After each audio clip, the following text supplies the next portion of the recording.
you'll have something. I think today, absolutely. By the I gotta get end one. of the episode, Like, you'll have something.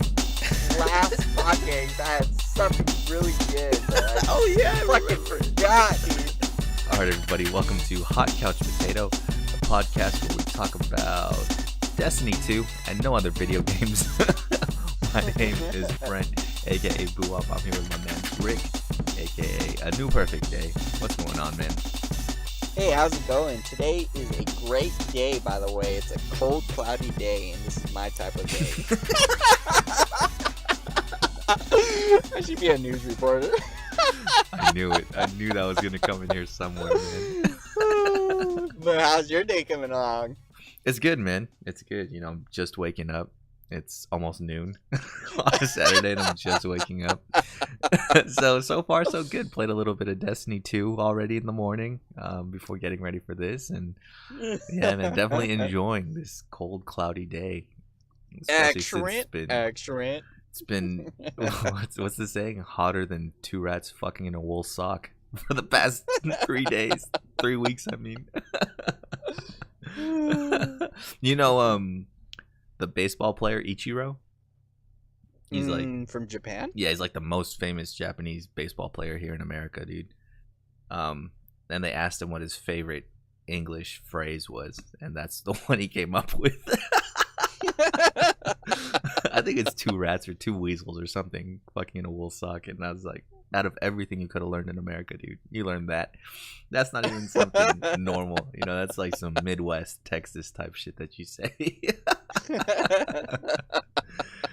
Oh, but it's funny, man. It's funny. Dude, did you watch? So I recently read this article about this show called Dad of Light, I think, on Netflix. It's a Netflix original, and it's basically about this son who tries to get his dad to play Final Fantasy 14. And once I read that, I had to watch it, man. Especially how deep we got into the game, dude. Did you check that out? I know I texted you about it. Did you check it out at all? Nah, but you're saying his son is trying to get him into playing the game? Yeah, so not to spoil too much, basically it's this father and son, and it's so crazy, man. It just reminded me so much of like my upbringing and stuff.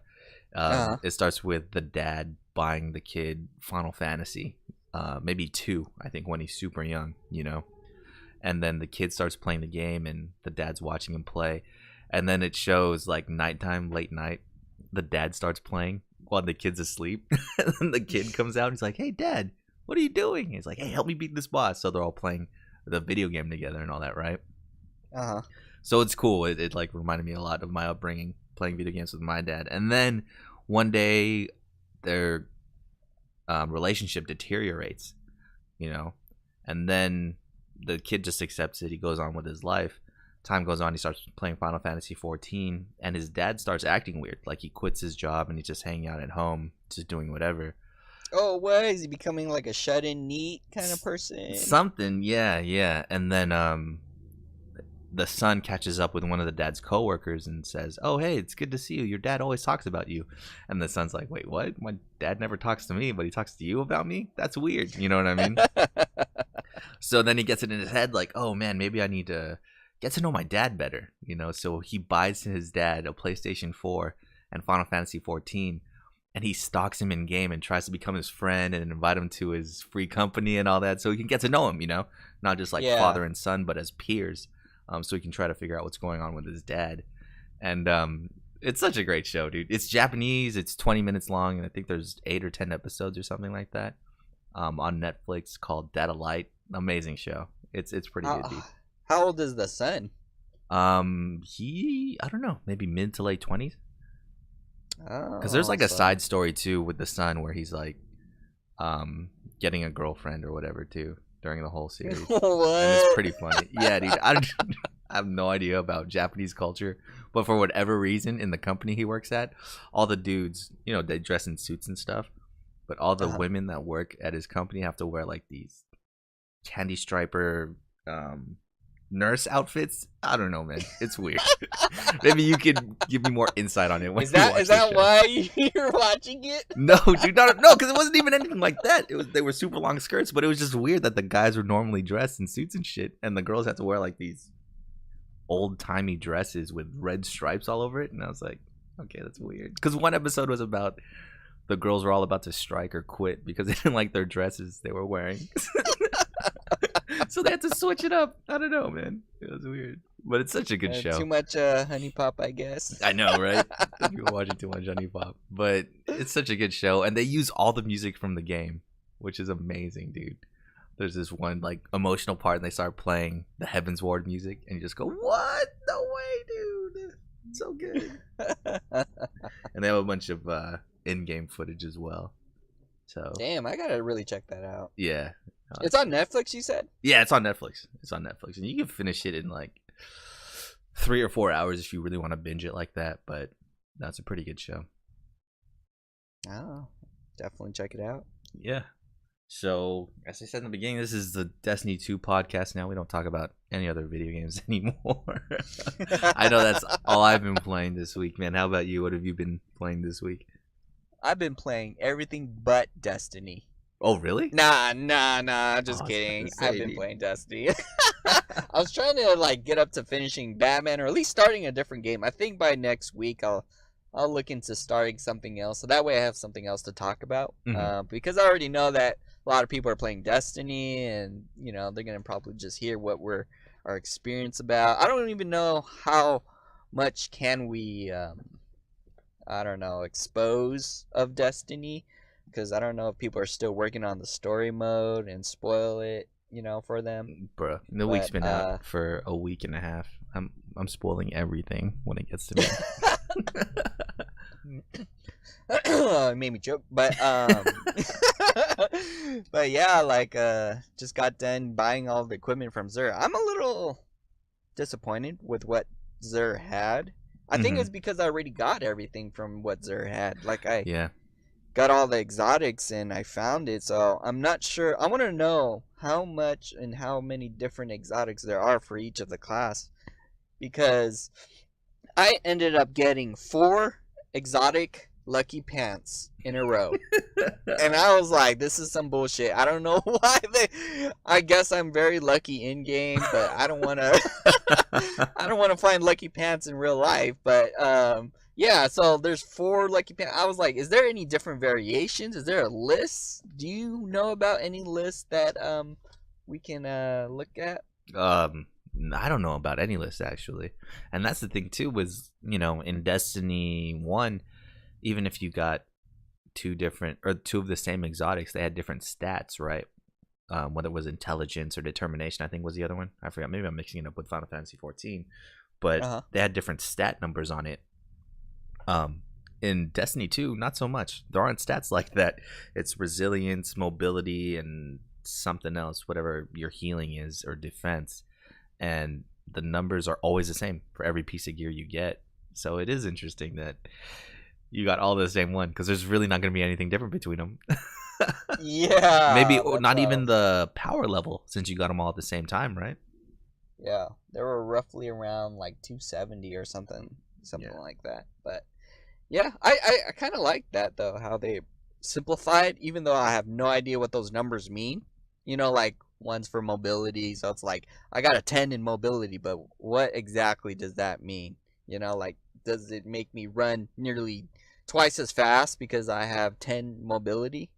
Oh yeah, do you know any of the conversion of that? No, that's definitely the case. I mean, I know that's why I'm beating a lot of people when we're running through the raid, through the first initial part. I think my mobility's at 7 or something, and I'm just running through everything. The only thing is I don't have any resilience or defense, so when I get hit, I have to hide. Mobility is at 9. I was like looking at your gear. Okay, yeah. Then my mobility's at 9, but everything else is at a 0. Yeah, I was like, your health is at a 0. So I have to hide. I just have to run around and move.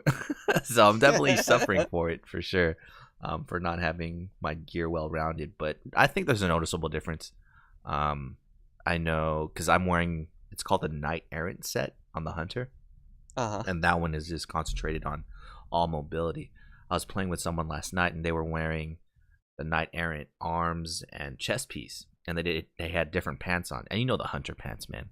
Unless it's the Knight Errant, it looks like you're wearing sweatpants, and like Tim's or something. So I asked him, I go, dude, why aren't you matching your gear up? You look like a scrub. And he goes, I need some resilience, man. I can't be out here being a glass cannon all day, getting shot by 10 different things and just dying and not coming back. I go, oh, it makes sense. So, yeah, that has something to say about the armor system for sure, that it's not different and it just looks one way. Yeah, I think I'm at a 10 mobility and 4 resistance, and I think a 1 or 2 on health recovery. So I don't know. I just like running around, running away when you're able to, when you're about to die. But I just started the Titan, so I think I might just max out in resilience and somewhat in mobility. Yeah, I just want to see, like if I could just stand still and see how well I could take the bullets, kind of thing. Because, to me, it feels like they changed the mobility for the Titan. I don't know, like the jump feels a little strange. Did they change that at all? Yeah, they definitely did. You can't Titan skate anymore, is the case. Yeah, that's what it is. The timing is a little bit different too if you want to attempt to skate. I think you have to use the middle jump for the Titans. It's increased strafe or something like that.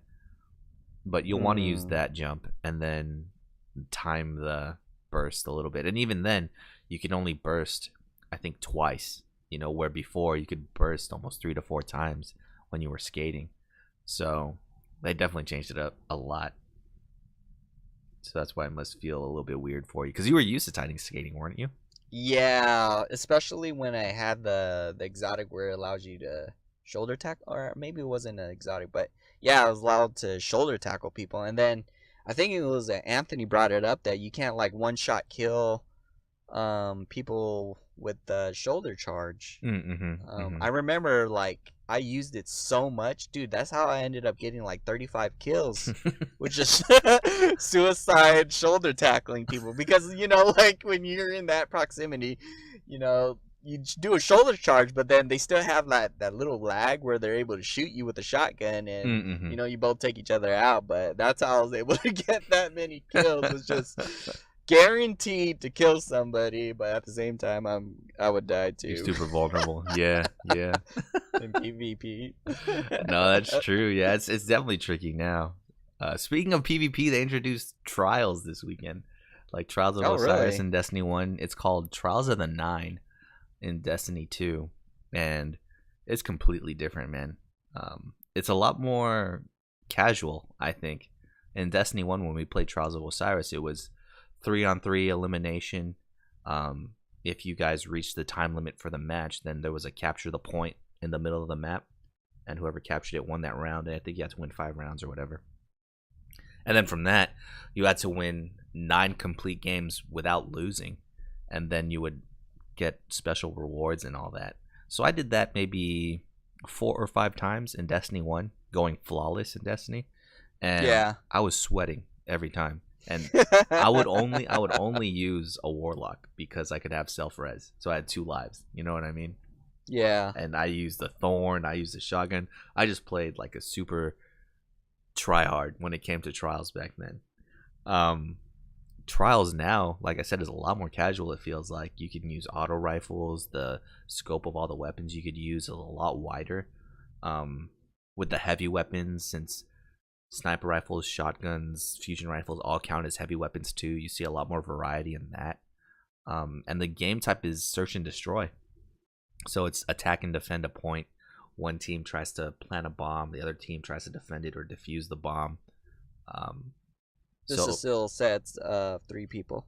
It's 4. It's 4. Destiny 4. Is all about 4v4, yeah. So I think it's a lot more casual. I played a few games. Was definitely getting my ass kicked out there, but we won a few games and it really didn't feel as hardcore. Like my palms would sweat, I was playing, and I would yell into the mic whenever we won or lost or were in a bad position. And this time around, it was a lot more easygoing, Yeah. One great thing they did was whenever you're flying in Destiny 1, of course you want to see the other team and get a leg up and see what gear they're using, right? So you would go in the pause menu, inspect the other team, and see what they had equipped, so you can get ready to counter that. In this one, they have this whole opening screen where it shows every player and what they have equipped. what weapons they have equipped and what exotic armor piece they have equipped as well. And the funny part is, while they're showing this, they're showing what the person has equipped on. They're doing their emote, whatever they have attached to the left D-pad button.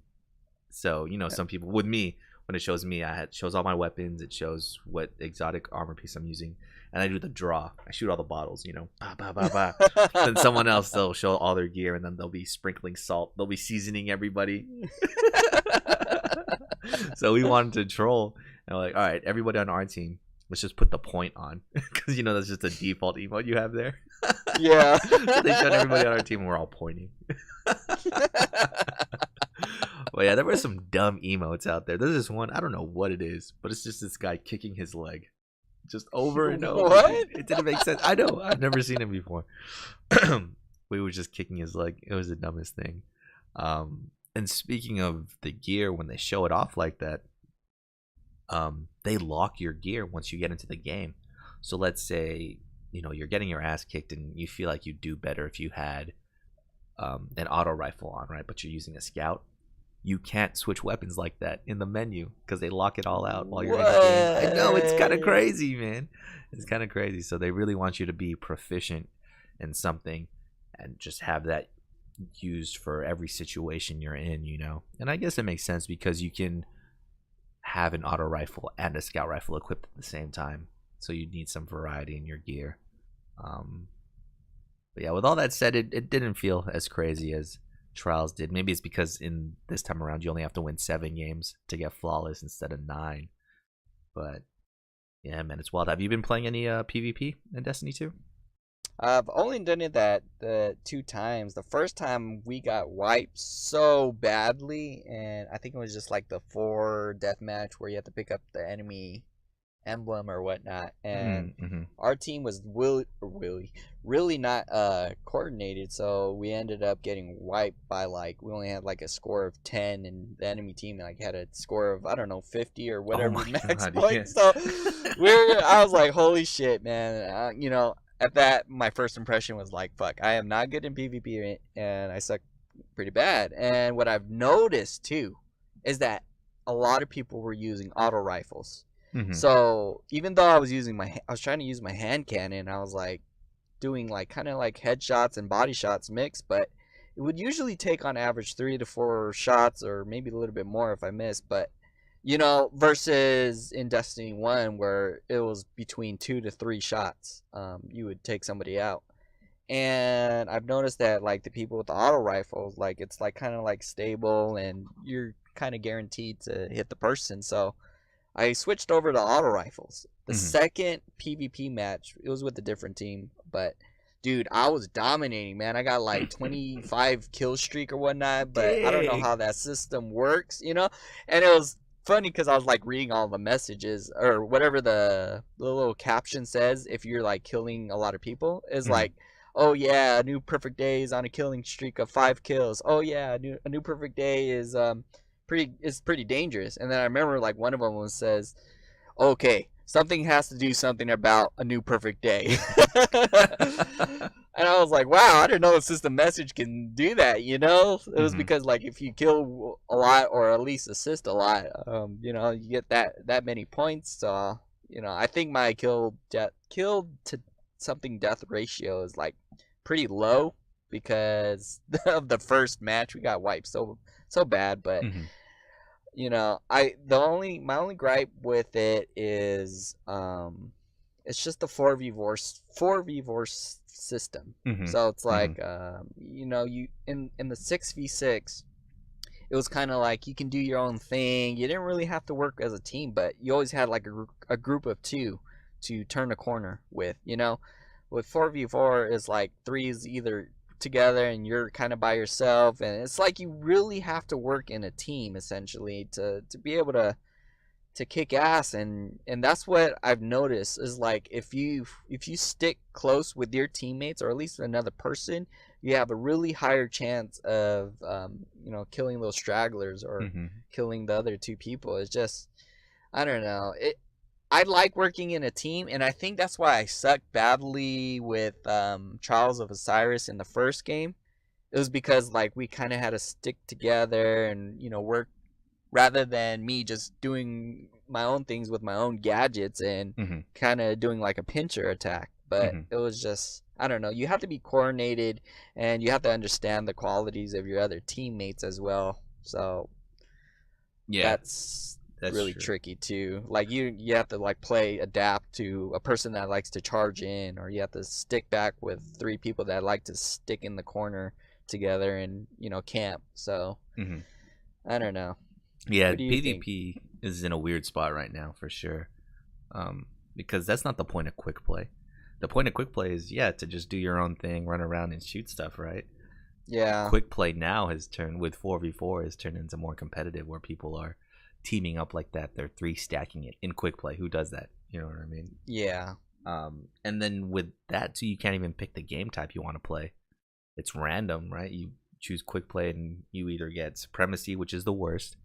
You get Clash, which is all right. You get what's the other one? Domination. I don't know what it's called. I forgot what it's called in Destiny, where you capture the points, and it's just bad, man. What if you don't want to play it? Supremacy is the worst. I've had it where my whole team leaves me alone in Supremacy at the start. I go, okay, this is great.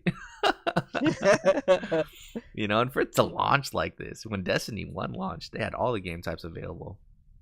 You could choose out what you wanted to play specifically. So who knows if that's going to get patched. I think they really want to try and make Destiny an esport. I don't know how that's going to work, though. Because you notice, too, that depending where you are on the map, there's a call-out underneath your radar. I think I was in some place and it said, oh, you're in tunnels right now. And I go, what? I'm in tunnels. And then I'd go somewhere else and it said, you're in the throne room or something. You go, all right, I guess. So it's easier to call out, as, 2 people in the tunnels, 2 people in the throne room or something like that. Yeah, I get it. Yeah, so I think that's where they're pushing it. I think they need to make it back a little bit more casual. Because, this 4v4 is kind of killing it. That being said, so you can't choose which strike you want to do, like in Destiny 1. It's random as well. Right. It's just a playlist, so... yeah. That's interesting. I think they just try to simplify everything. Just like, here's one button, click it, and boom, you're in PvP kind of thing. But is there capture a flag in Crucible? No, I don't think so. That was the best one. I don't understand. Wait, was there capture the flag in Destiny 1? Yeah, or not capture the flag. Sorry. What's the one where you have to stand on point? Just on 1 point or on 3 points? Like 3 different points. Oh no, yeah, that's in there. I don't know if it's called domination. It's called something else. I forgot. Like it's messed up. Oh, control. Control. There you go. There you Great go. call, dude. Yeah. Shit. My old timers disease. Same. Wait, that's my favorite game mode we too. Old, man. Oh my god.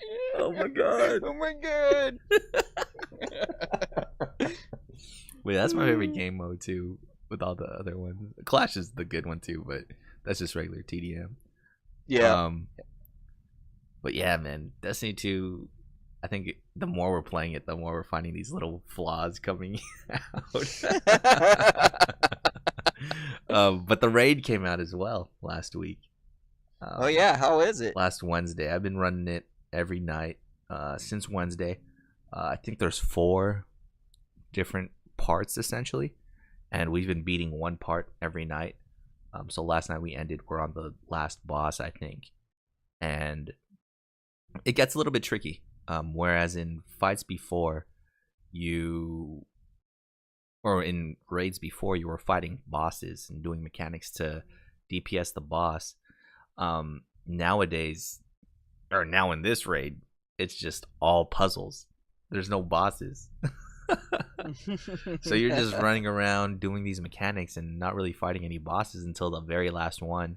And last night we were on the last boss. His name is Callus, and we didn't even get to a DPS phase because the mechanics were so tricky on there. So it's kind of wild. It's a lot of, I think, mix and match of different mechanics from the Destiny 1 raids. You did King's Fall, right, in Destiny 1? That's Which the one was that one? Oryx at the end. Yes. The one Is where that we the have one to, that's on hard mode and he's like super huge? yeah, and you have to like jump around on platforms and step into a Yeah, bomb and stuff. Yeah, yeah. yeah. I So did the that one. first part of this raid, the Leviathan raid, is essentially the totems from that, where you two teams of three rotate, stepping on a platform at the same time. Um, yeah, it's essentially the same thing. After you do the rotations, this weight or this counterweight reveals itself, and then you have to shoot it to open the door or something like that. Um, Oh. the second part of the raid is kind of like the Gorgons in Vault of Glass. You remember where we had to sneak around and not get caught by them? What? You have to do the same thing here? Yeah, in the second phase is you have to sneak around and get a buff from these plants, and then once you get enough of the buff, you can attack the Gorgons, or they're basically the dogs that the Cabal have, but they just have a lot of health, and it takes a lot to kill them. So to kill them, you have to get this buff by sneaking around and going to different checkpoints on the map. And then when you have enough buff, that's when you go and attack the dogs. And then if you get spotted, you have maybe 20 seconds to reach this safe room before the whole team wipes. So Dang. it's definitely, yeah, it's just the Gorgons from Vaulted Glass in here. The third part is like, the third part's like the sisters from King's Fall, or from the Oryx raid, where two people have to go around this obstacle course or jump around on the platforms essentially, and the rest of the team has to shoot ads or shoot these certain points to continue letting them go through their obstacle course. So there's a lot of similarities from this raid from the new raid Leviathan to older raids. I think the final boss Callus, that might be the most unique set of mechanics to damage him. Is this raid pretty easy? It is, actually, because we went in blind, so we were figuring it out as we were going along. But once we figured it out, I'm telling you, we wiped maybe for 2 hours or an hour and a half on the first part.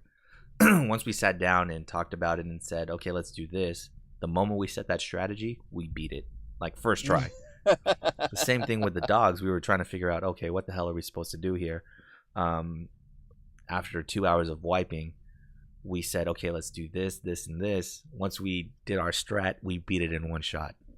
And then the same thing for the last one. You know, we were trying to figure out what each person had to do, where you had to run, what you had to shoot. And once we said, okay, 2 people do this, 2 people do this, and 2 people do this, once we set that, we finished it in one shot as well. even at the end of that, the third portion, it puts everybody into the obstacle course, and they have to all run it at the same time. We had no idea that was gonna happen, and we still just ran through and beat it like first try. So it was pretty gnarly. But no, man, I'm thinking if you have a competent team, everybody knows what they're doing and all the steps, you could beat this raid in less than an hour, I think, man. Like super easy. That's how it normally was back in Destiny 1, where once we were able to beat all of it, it was just like, boom, we're able to beat it in 30 minutes. You know, it's just, it got so easy to the point where we remember, and the team was so competent. So, yeah, that is definitely true with this one. And I mean, the last boss, I've played both sides of the mechanics, and it's not too crazy. You just have to be aware of everything that's going on and kill everything. So it's cool too, because everybody was stressed out about, oh, am I the right light level for this? Am I the right light level for that? When that really hasn't been the case. I mean, there's no DPS checks, so you don't have to be crazy with your weapons. It's all mechanics, you know? So I think that was pretty cool. They made the raid a little bit more accessible as well, without putting it behind this super high power level wall. So I think it's out cool, of 10, man. How would you rate it? I can't do that yet. I haven't beat it. I'd have to beat the last boss. What? You haven't beaten it yet? No, yeah, we haven't beat it yet. Like I said, we've done one part at night, and last night we were just banging our heads against the wall against the final boss. One thing I will say though, you get these keys every time you beat a boss as well, and those keys open up a chest that have more loot in it. In past raids, Wrath of the Machine. Actually, that's it. Just Wrath of the Machine. Yeah, and, maybe Vaulted Glass. So in Wrath of the Machine and Vaulted Glass, there were those hidden treasure chests that you can open up, right? That weren't a part of the main raid. And this one, they took it a step further. There's this whole set of mazes or catacombs where there's these chests at, and you can open them. But you have to do certain things to get the chests open, like have a key, kill all the... You have to go Metal Gear Solid and kill all the security cameras and shit, or else the chest will close. It gets kind of wild, man. So I think that's a cool thing they added as well, so you can get more loot from the raid. But yeah, I won't be able to rate it it until after we beat it, which will hopefully be. I thought you guys like beat it like the first day kind of thing. Oh yeah, right, dude. Yeah, right. No, we really wanted to go in blind, and that was the beauty of it, is figuring this stuff out with the team we had, and problem solving. It's really a team building exercise, dude. It was amazing. Yeah, we need you in there, man. We needed one person last night. What was I doing last night? Oh, I wasn't even doing anything last night. I was watching anime. Yeah, man. We need the team back. Any other experiences in Destiny 2, or? I think I was more of a little bit of a gripe. I think Destiny. I would like to just say like Destiny 1 felt like, you guys, everybody's learning. You go through Destiny 1, figuring out what you want to do, trying to collect the exotics. It felt more grindy, and you had more like, I don't know, objectives to do. But with Destiny 2, I think since we are all an expert at doing all these things, I think what happened is it felt to me like we were breezing through everything. Yeah. Yeah. Like we already know, oh, okay, this is how you unlock your heroic. Oh, okay, this is how you beat the missions really fast and, like advance past level 260. Like stuff like that. It was just like, I remember in Destiny 1, it just took more time, like a couple more months for everyone to like, oh, this is how we grind for this and, increase our gear or find better loot. So I don't know. I think Destiny 2 is more geared to veterans, but I think that we're already starting to beat the entire game, and it's only been like a week or something like that. So no, that's it for sure. They definitely catered Destiny 2 to the more casual fan base. And it's evident through even PvP, right? I know we talked before about they don't just count your kills as a point, but they count your assists as a point as well. So when you get to that KD screen, it's a lot higher than it should be because they're counting your assists in that number. And then you're right with the loot until you really hit 265. That shit is just popping for you. You're slowly climbing up power level here and there. Yep. Even with Xur, they let you know where Xur is right off the bat. Before, it was a scavenger hunt to try and find where he is on the tower. And now they just mark his spot on the map. You can fast travel right next to him. They should have actually made that a scavenger hunt. Like, you talk to Zavala and he's like, "Oh yeah, I heard that Xur of the Nine is, I don't know, in the east of the mountains where the mountains converge. You gotta, I don't know, find your way to his light." Yeah, that would have been cool too. Now it sounds like a lost opportunity. But all that being said, Destiny 2, at least for me, is still great, man. Oh yeah, definitely. Like, I really like the improvements. So yeah, it's a lot of improvements for sure. I think our complaint about it is going to be the same if even Bloodborne 2 came out. Bloodborne 2 is going to be the perfect game, by the way. But just because we know what to expect from the first Bloodborne, our expectations are giant boulders flying. Yeah, they're set in a certain way so that it's never going to be the same as experiencing it the first time. So I think that's really it. It's just it's on us, not the game itself. But yeah, man, Destiny 2. I'm with you, man. I'm gonna try and play more games this week. I think you're right. I'm reaching the end of the point of Destiny where all I have to do every week is raid, and I'll be straight. I know. I think that's the only thing I haven't done yet. It was just just raiding and getting the rat gun, and I think Oh pretty much have yeah, everything. yeah. We got to do that still for you. Um, but yeah. So a couple weeks ago, it was PAX West, and this game that's been delayed for maybe 5 years called Cuphead, I want which to play is Cuphead. finally out now. But it was showcased over there at PAX, and this guy from a video game website, I think VentureBeat, a reviewer, he was playing Cuphead, and he was just horribly trash at the game. He then went on to write a semi-review article about his time with Cuphead, and he didn't sing such high praises of it because he kept dying. And if you watch the video, it's a struggle of him going through the tutorial. So really, how old is this guy? Like 60? No, he's not 60. He's not 60, but he's an old. Oh my god, this game sucks. Oh my god. Well, yeah, he was struggling because I guess this first jump you had to jump and then strafe at the same time to reach this high point, and he just wasn't getting it. So that brought up the question. There were a lot of comments on the video and on the article that you'd have no right to speak on this video game because you're trash at it. Which brings us to the question: should video game reviewers be good at video games? And I thought it was such an easy answer, and then I started thinking about it, and it might not be that easy. So I'll give it to you, man. Do you trust video game reviews in general? And if you do, which ones do you really pay attention to more than others?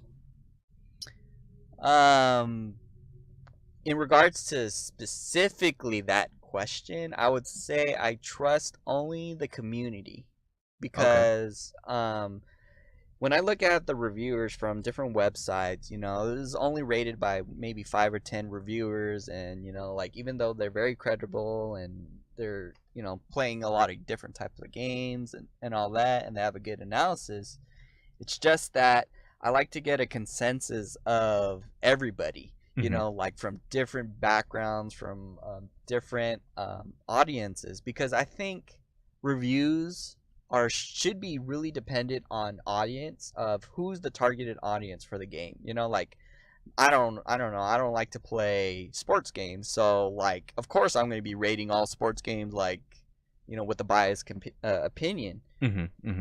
But I don't know, like you said, it gets really convoluted with just saying, okay, you have to be good at a game.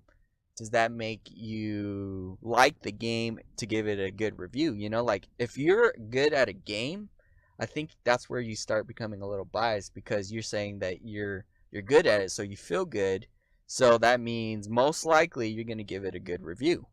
But vice versa, you're gonna be like, you suck at a game, of course you're gonna give it a bad review and say it's not a great game.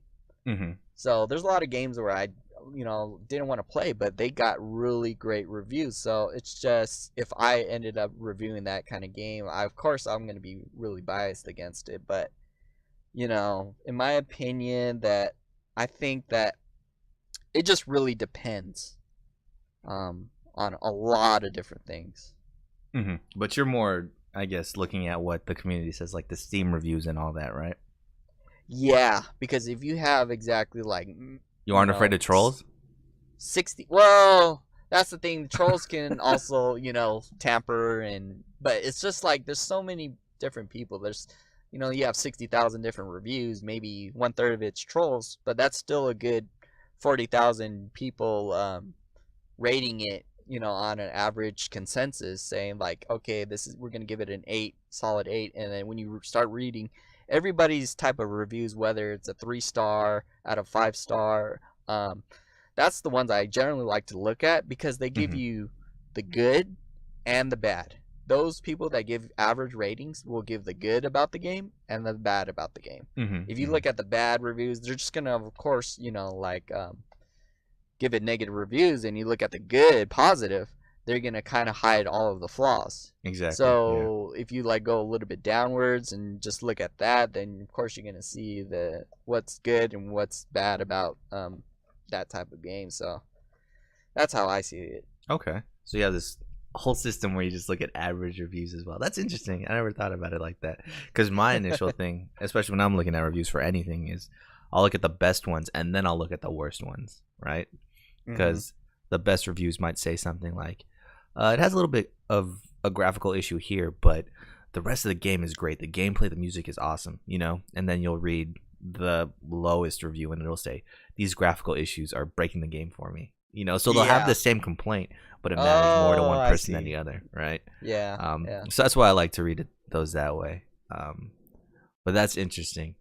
With that being said, this just dawned on me right now. You are more willing to like a game if you're better at it. But at the same time, what if you have more knowledge on, you know, like the game's mechanics, you're good at it. Like, for example, a fighting game, right? You're really good at a fighting game, but a certain mechanic doesn't work well. Like, let's say wave dashing, which isn't supposed to be even in Smash Bros. But people use it on the regular nowadays, you know?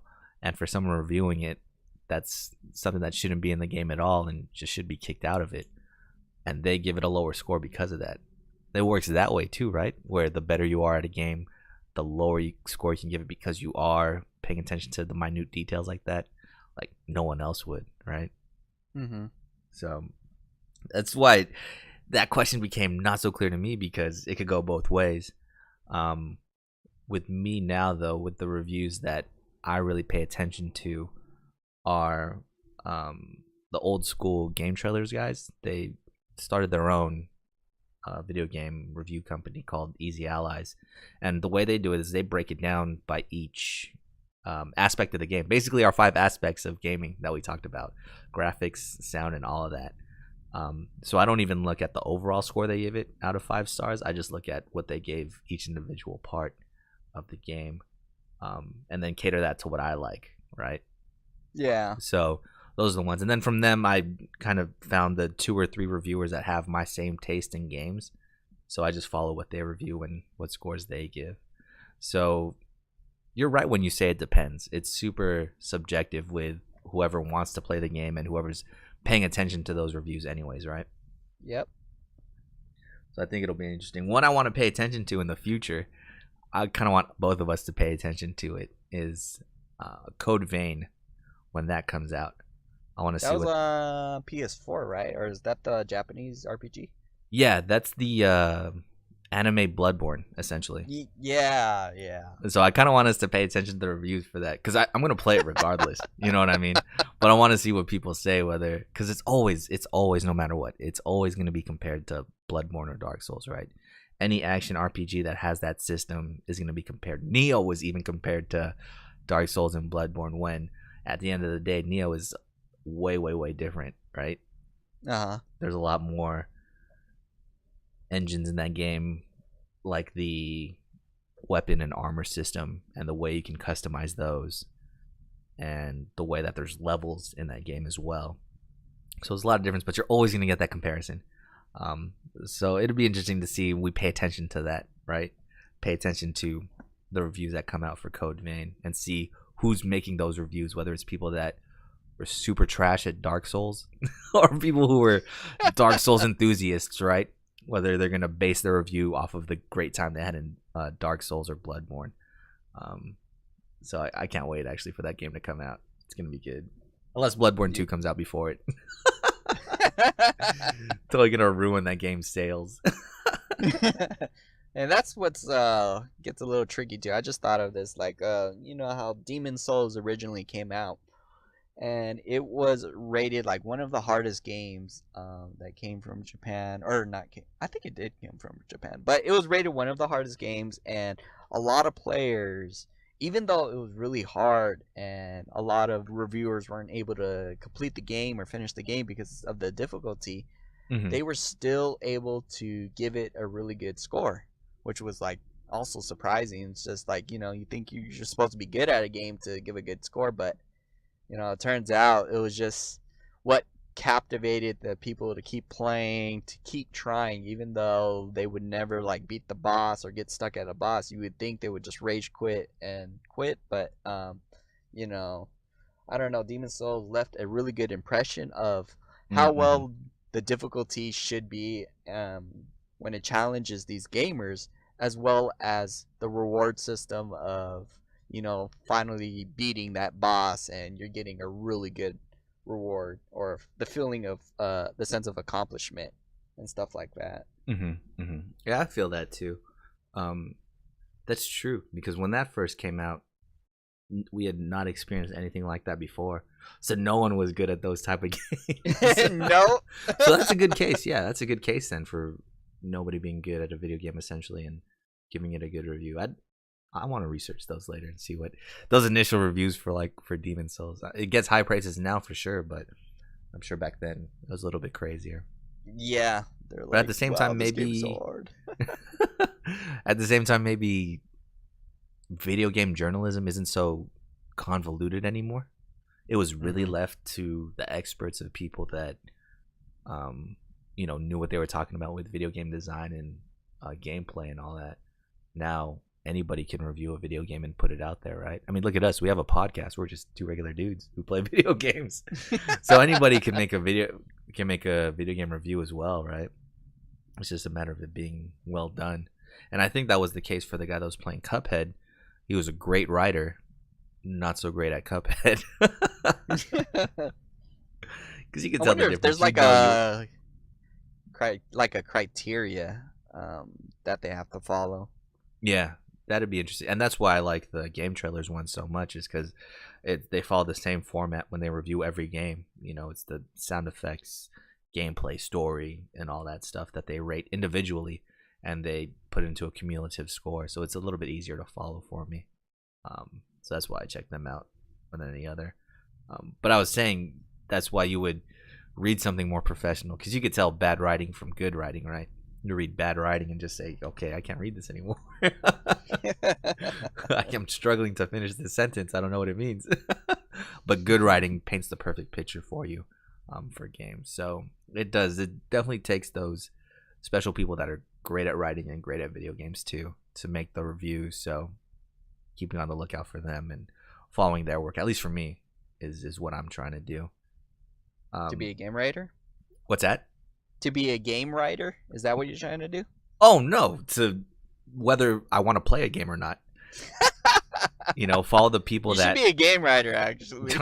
I'm good for now. But to follow the people that I trust in writing good reviews, right? Because I know their writing style. I know they can paint a good detailed picture of what the game is like.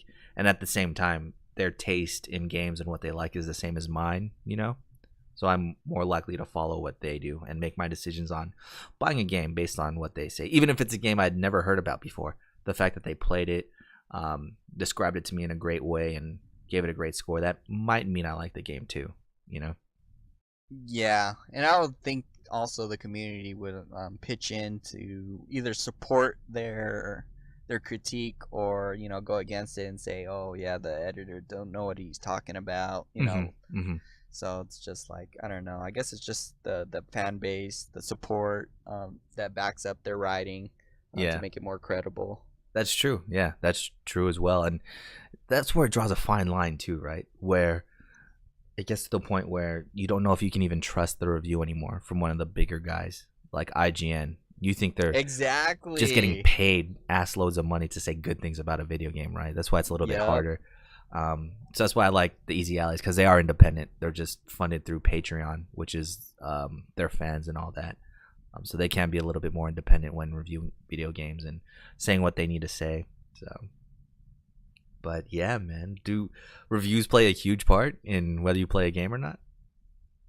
If it's a game that I really want to play and I'm just like willing to take that risk, I'll like pre-order that game before even looking at any of the reviews. Or if the game is out, I will try to do my best to avoid a review. So because I know that once they paint that picture for me, whether it's good or bad, I'm gonna go in expecting that picture to match with whatever I'm playing with. So that's why I try to avoid these trailers, these gameplay before that. But if I'm kind of hesitant and would like to research more on the game, I usually check out the reviews to see if I'm willing to take that leap of faith and try the game. That's how like I get into certain games, or like Terraria that's been out for a while. Like I would never ever be playing these games, but when you have like people supporting it, like my family saying get this game, and then when I look at the reviews and they're, the whole community says this is the best thing ever, then it's like, of course, yeah, this will get me to purchase that game. So I think it just varies on what type of game I want, or if I really want it, then of course I'll kind of ignore the reviews and just go after that game. So like, for example, like Red Dead Redemption, I remember I didn't know anything about the game. I just saw it on a trailer, and then I go online just to check out how well this game is doing amongst all the reputable reviewers, and they all say a similar thing, like, oh yes, this is the best thing you ever will play. And I'm like, okay, let me let me challenge that. So I pick up the game, and then that's where I'm like, damn, I gotta agree with them now that this is one of the best games I've ever played. It was the same thing for you with Undertale as well, right? That game got really good reviews, but you wouldn't normally try to go out of your way to buy that game, right? Exactly. So that's how like it just influenced me to take that risk and try it out. Yeah, that's for sure. I think that's with everybody. They have an idea of what game they're gonna buy, whether it has good reviews or not. It doesn't play a part in it. But there are those games that are middle of the road, right? Like you said, you're hesitant about. You don't know if you're gonna buy it or not. And seeing the reviews on it will definitely play a part in whether you're gonna buy that game or not. So no, I feel you on those for sure. I think my points are exactly the same. Now that you're saying you're influenced by the community reviews, I think your friends and family, that play games and recommend them to you, those are great reviews too, right? Those are the ones you're more inclined to listen to because those people in person. Because I know they have like similar tastes, and I know exactly, they know me, they know what I like and stuff like that. And my nephew is like, oh yeah, play Persona 5. I already know what kind of girl you're gonna go after. I'm like, what? What?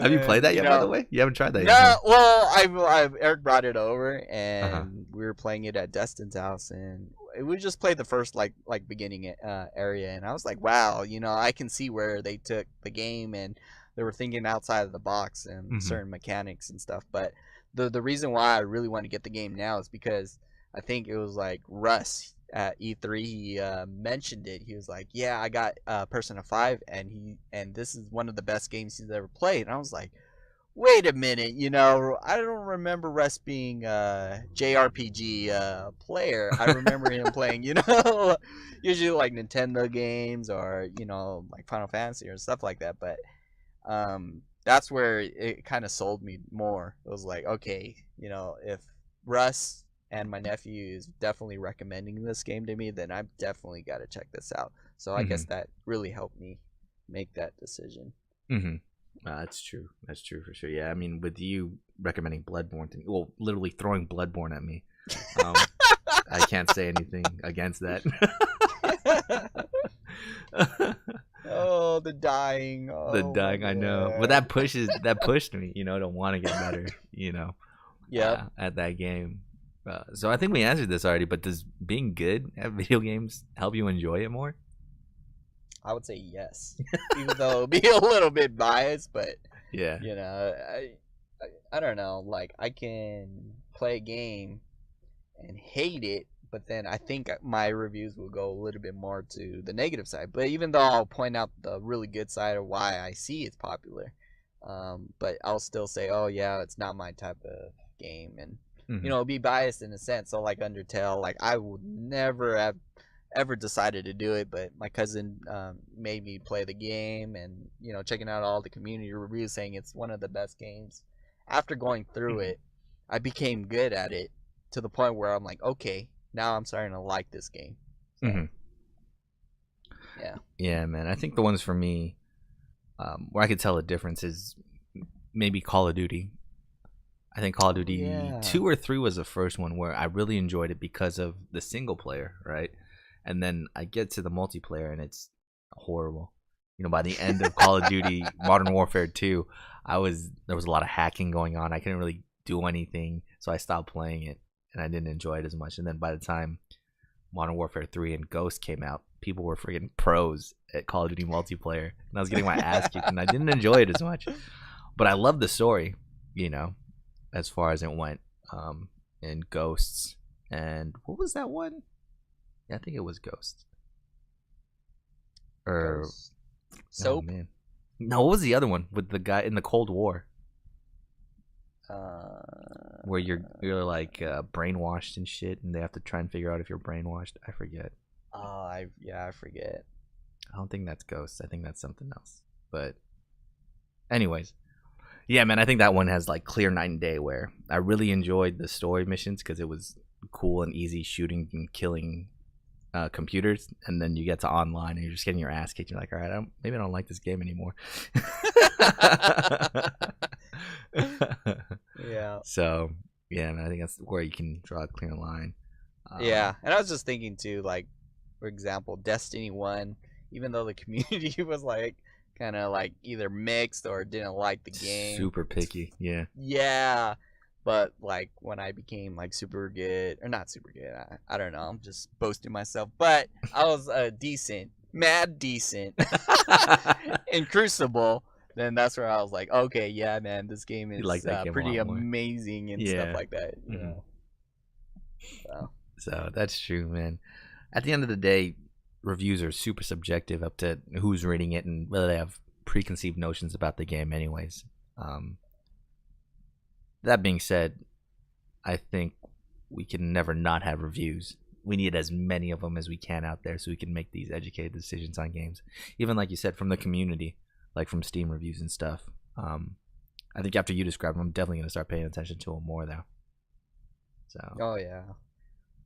I know I'm gonna start paying attention to like the positive and the negative, where they all have like a common element, and what you mentioned earlier. Like, yeah. Okay. And also, I think I might need to start checking out like how their background is too, of the editor. Like, I'll pay attention to more people who are like, like for example, they say, "Oh yeah, I play JRPG games for a living." And I love these type of games, and then if my interest aligns with his stuff, then I'm like, okay, now I can give you credit for your type of reviews. Yeah, or trust his word a little bit more. Yeah, because I can't be doing that with people who just play first person shooters and then they're starting to rate Persona 5s. Hey, that's the truth, man. But yeah, man, we talked about the best place you can get a recommendation or a review for a game is from people you actually know. So we're going to give our game recommendations for this week. What do you got this week, Rick? We mentioned it earlier, and I would like to recommend Neo on the PS4. Oh. Did it come out on PC? No, just PS4, man. Oh, exclusive, bro. So if you played any of the Dark Souls games, especially Bloodborne or Demon Souls, you understand they have like similar elements where it's really hard, and B, it's very rewarding though. So like you go through these levels, you're basically a Western samurai, and what you do is you come in and you wreak havoc on all of the demons that are taking over like all parts of Japan. You have a little bit of magic, you have a little bit of ninjutsu. So if you want to be Naruto, you can go ahead and go down that route. If you want to be Rurouni Kenshin, sure, definitely. But anyways, so you become you're a Westerner and you become a samurai, and you go in and you're trying to stop all this stuff from happening while trying to save. I don't know, I'm not trying to spoil it, but trying to save stuff. So I definitely recommend checking it out, because even though it may feel really hard, if you have the patience to endure, the reward system is really, really good. Yeah, for sure. You have the patience to grind out, all the money you need to change one thing on your sword and get the perfect roll. Yep. Yeah, definitely check it. No, but yeah, you're right. That game is fun. The combat's super fluid, and you could be a samurai, man, with your bros. It's great. Yeah. Or a ninja. So I was gonna recommend a game, but I changed my mind halfway through when we were talking, because I just remembered how great it is. LA Noire. I definitely recommend LA Noire out there to everybody. It has a great story. The gameplay isn't that cool, but you get it. The story makes up for it for sure. It's based off of those old-timey detective movies that are black and white. Kind of what Dick Tracy was making fun of back in the day. But it's good. You get to investigate, make up your own conclusions about stories. The best part of the game is interviewing suspects, where you have to read their facial features on whether they're lying or not. And if you call them out on a lie, you got to prove that they're lying by bringing up evidence. So it's good times, and it's getting re-released for PS4, Switch, Xbox One S, X, B, CY, whatever they're coming out with on Xbox. What the fuck? And I think it's coming out on VR as well. There's going to be some VR cases that they're going to make. So if there was a time to get into LA Noire, now would be it, that they're remastering it. Remastering it essentially and giving it updated graphics and just coming out with everything, all the DLC investigations and stuff all at once. Definitely a good game to check out, especially since Rockstar pushed back Red Dead Redemption 2 to come out with this stuff. Rockstar, please. But yeah, man, that is it for us this week. Next week we'll be talking about video game features that help bad players get through video games.